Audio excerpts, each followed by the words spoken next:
Mummy అవే మెసేజ్లు చూడొచ్చు కదా, ఎప్పటి నుండో నోటిఫికేషన్స్ వస్తున్నాయి. వస్తే రానిలే రమ్య, నీకేమైందోనని టెన్షన్ ఉంది నాకు. ఎవరికి ఏ ఎమర్జెన్సీ వచ్చిందో ఏమో. వచ్చినా ఏం చేయలేం రమ్య, నాకు నువ్వు ఇంపార్టెంట్. మమ్మీ ఇప్పుడు చూస్తావా లేదా? Ramya, are you all right? నొప్పితో చాలా ఫ్రస్ట్రేషన్ వస్తోంది విరాజ్, నువ్వు త్వరగా వెళ్ళు. సరే.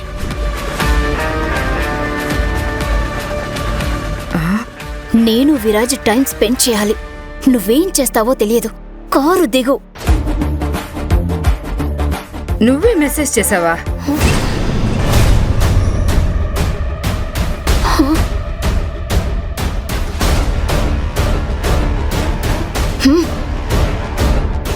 మమ్మీ, నేను ఎప్పుడో చేసిన మెసేజ్ అది, నువ్వెప్పుడు చూస్తున్నావా? నిన్నెవరు రమ్మన్నారు? నేను బాగానే ఉన్నాను. కారు దిగు మమ్మీ. అమ్మా!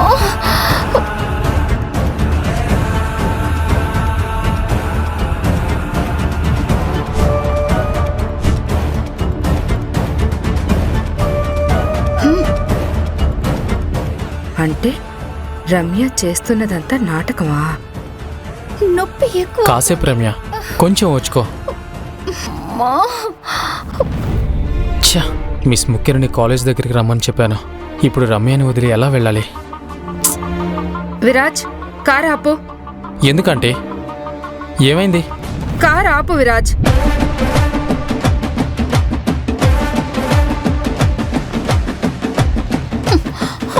ఆంటీ, రమ్యకి నొప్పి ఎక్కువ అవుతుంది.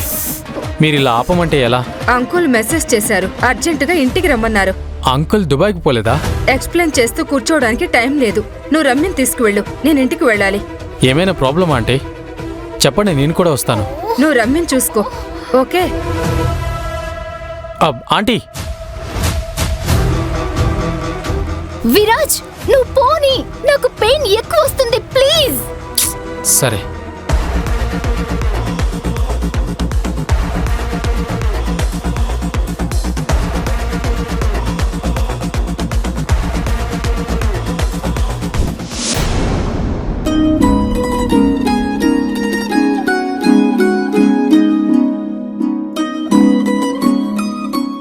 విక్కీ చెప్పిన దానికంటే 10 నిమిషాలు ఆలస్యంగా వచ్చాను. అతను ఎదురు చూసి వెళ్ళిపోయాడా ఏంటి?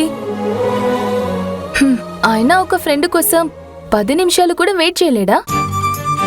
అయినా నేనే సమయానికి రావాల్సింది.